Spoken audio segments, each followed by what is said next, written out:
Our next guest is a dancer choreographer who holds an MSc in economics and an MFA in dance. LaShaun Prescott is a former industry specialist at the Trade and Industry Ministry.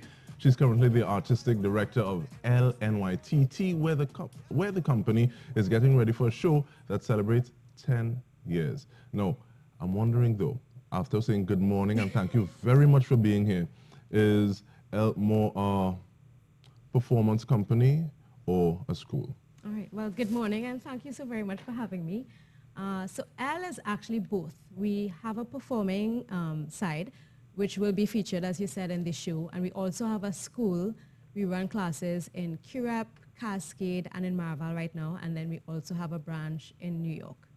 So what kind of styles or forms are taught? Oh, so many. Okay, so our company slogan is experience different styles. So we have, and I'm hoping not to forget any, we have ballet, modern contemporary, dancehall, hip-hop, and Caribbean fusion. We have a feminine style called femme funk, and of course, soca. How did the branch in New York come about? The branch in New York, so I started that when I was in school at NYU. And after having toured with Marshall for some time, I realized that there was a following in New York, and people were craving that kind of indigenous content. I just tried a free workshop. I said, let me test the waters and see. And the feedback was so phenomenal. And it was actually the Mark Morris Dance Center, the school director at the time, who invited me to do an ongoing class. I remember I was in school at the time and she's asking me, would you be interested and available in doing an ongoing class in soca? And I just literally wanted to do laps around the school. I was like, yes, of course I am. And so I think that could have been in 2013. And now that I've returned home, I have Candice Thompson, who's running the classes, and as well Shola Roberts. So Candice is a Trinidadian who's been dancing with us for a while as well, now living in New York.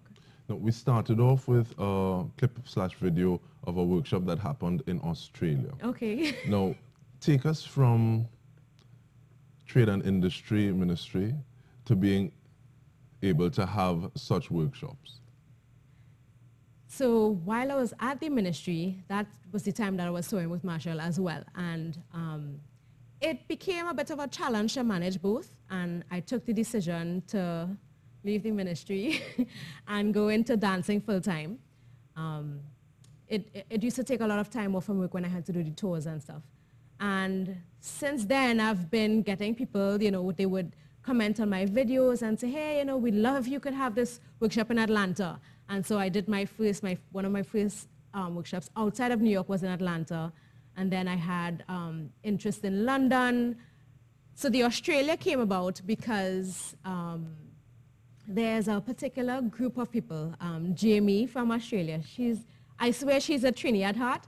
She comes every year to experience Carnival. And she contacted me one of the earlier occasions that she came and she asked for a private one-on-one session. She teaches soca in Australia, actually. So she asked me for some private sessions, and we maintained that relationship. Every year she would come and we'd do classes. And then we eventually spoke about me coming across to Australia to do some workshops. So it happened this year in January. I did both soca as well as Caribbean contemporary. And let me tell you, these Australians could whine. I was surprised that they were so much into our culture and so appreciative. Sometimes I feel almost more than our locals.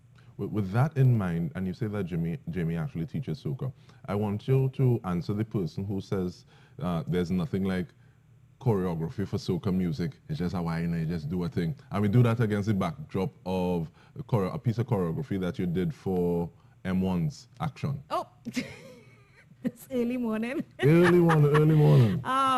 Okay, so I was trained in modern and contemporary. It was the first place that I started. And then I also did ballet, and I've touched on quite a number of different styles.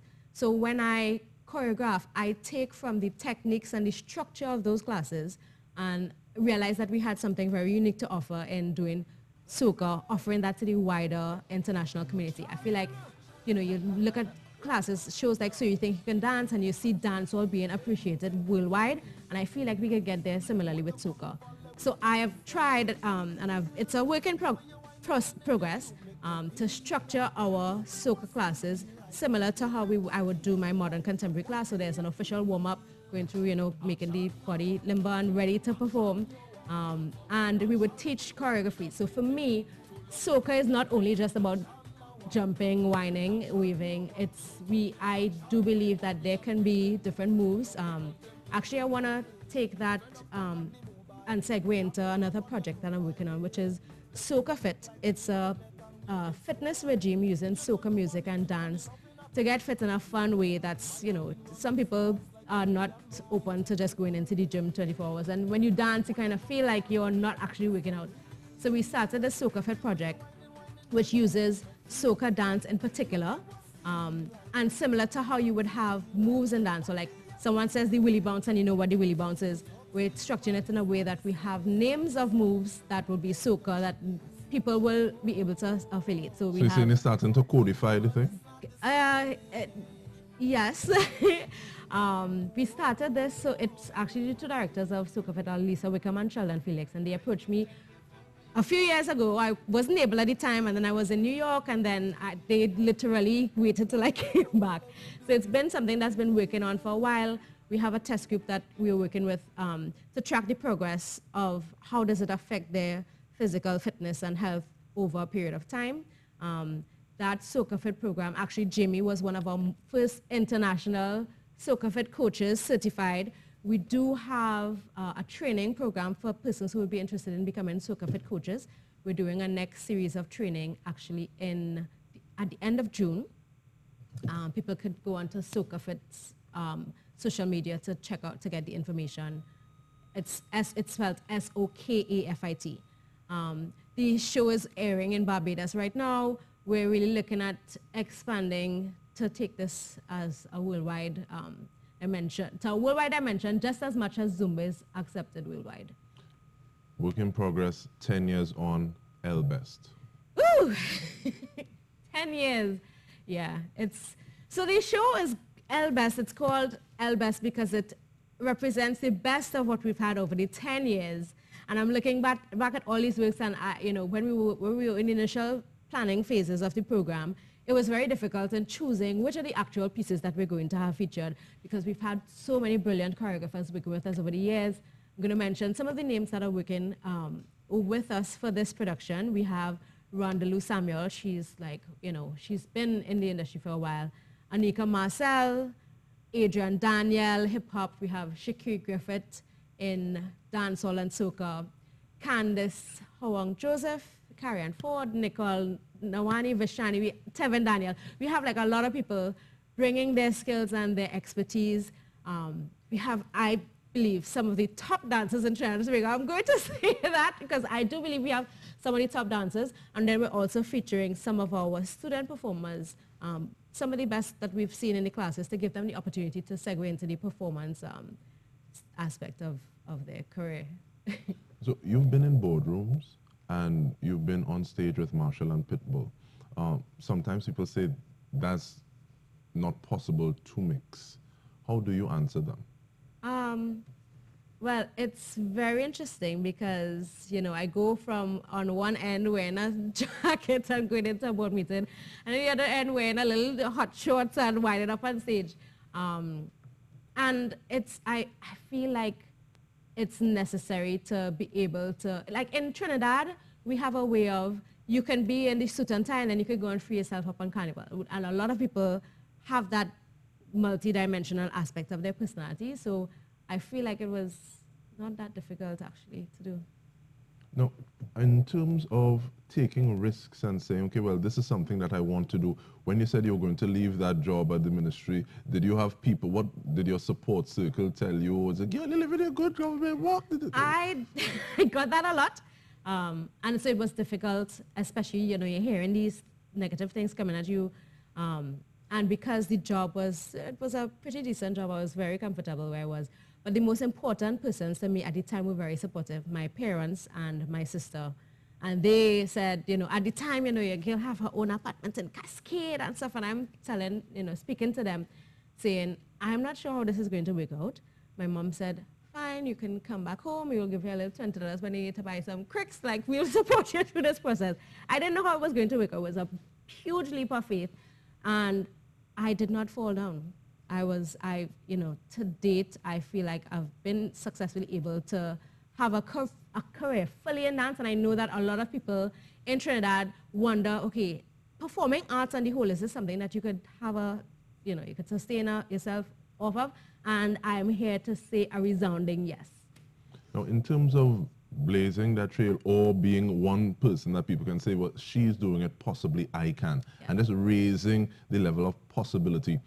What is not always possible is going into somebody's space and holding a workshop.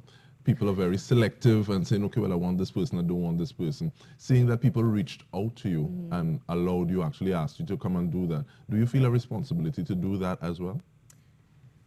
I feel that I haven't taken this responsibility, but I've been given the responsibility to serve as a cultural ambassador in dance, to spread our art form and our culture from Trinidad and Tobago internationally. It's been given, it's like onto my shoulders, and I am taking the challenge. I feel like people don't even realize how much interest there is in our culture internationally. Yes, we have the plethora of carnivals and Trinidad-style carnivals around the world, and we have a very huge diaspora of not only Trinidadians, but Caribbean people who appreciate soca music and appreciate soca dance. So it's actually not that huge of a task when you really look at this world is kind of a lot smaller than it seems. Who are some of the people that you work with here? And I say here in terms of, be it dancers, choreographers, and to try to take this forward. Okay. Because there's so many names that you mentioned and people that you've worked with the past over this 10 years. But is there a core that you said, okay, well, we do this all the time on a consistent basis? Our performing company, and I'm looking at my cast size for the show coming up, and I have about 60 persons on our cast list. But I have a core group of teachers in the company who give classes, and they are very much supporting our mission. And I think I would add some of the names that I would have mentioned before. I also have Catherine Carrera, Carrie-Ann Ford, Trisha Boyce, who are also teaching, and they're really taking responsibility to, get that mission out. I also teach at the University of Trinidad and Tobago, UTT, in the dance department. So, on one side, we're trying to push dance as a viable option in my private company, Elle NYTT, but then I'm also working on training individuals and fostering upcoming careers in the performing arts at the university. How do you feel when you see that at UTT there is a program that is dedicated to dance, as opposed to something you kind of do on the side for lunch or concerts? Yeah, that was well encouraging, because at the time when I was looking to do my master's, and we still have a way to go, because when I was looking to do my master's, I couldn't find a program in Trinidad, which is why I went to New York. But I feel like we're making baby steps, and we're actually making progress. Now we have both the programs at UTT and UE that people can go and have a full degree in dance. And not only dance, all the performing arts. This over the 3 weeks, we have something called Upper Fest happening at UTT, where persons can come, they have free performances, and they can come and experience and see what is going on, and kind of have a sneak peek into what people can do if they register to do a degree on campus. Actually, it probably doesn't even make sense for me to advertise the dance program because it's fully sold out right now. But it's encouraging, because I feel like when I was coming up in school, like, we didn't even have dance as an option at CXC and those kind of things. So now it's like we've made a lot of progress along the way, and the fact that we have the degree in dance is even more encouraging, and I'm honored to be a part of that process. Where do people get tickets for Elle Best? When does it happen and where? Ooh, I'm going to give all my business. Okay, so Elle Best happens on the 24th and 25th of June at Queen's Hall. I'm going to give out some contact numbers: 788-3553, 787-3553, 391-3553. All the numbers end in L. So it's 788L, 787L, 391L. So you can get tickets at Queen's Hall box office and any one of our administrative staff. And I'm trying to remember the other things. You can look for all our social media has all these things. We actually have a competition happening right now.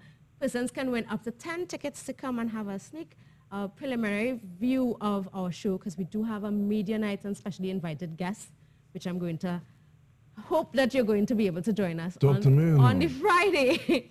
I'm gonna leave you with some tickets before we go.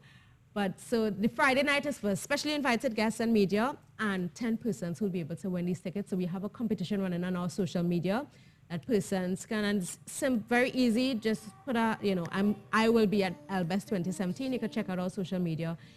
And the social media, let me give you all, it's Elle NYTT, but it's spelled ELLENYTT. It's Instagram, Twitter, Facebook. Just look for Elle NYTT.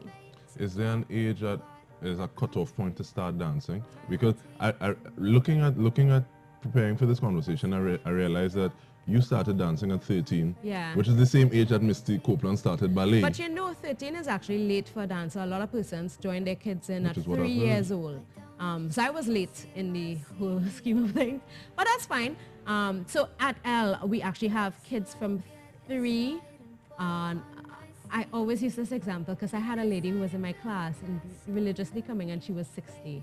And that was so precious to me because she was, just here with all the teens and stuff in the class, dancing side by side. And in our show, we're going to have persons like from about 4 performing straight up to, I think, our eldest cast member maybe in his 40s. No, we got a piece of the soca workout in Australia. Yes. We got a piece of M1, and I think we're ending now with something from you in Cuba. Oh. So, LaShaun Prescott, thank you very much. All the best with LBest.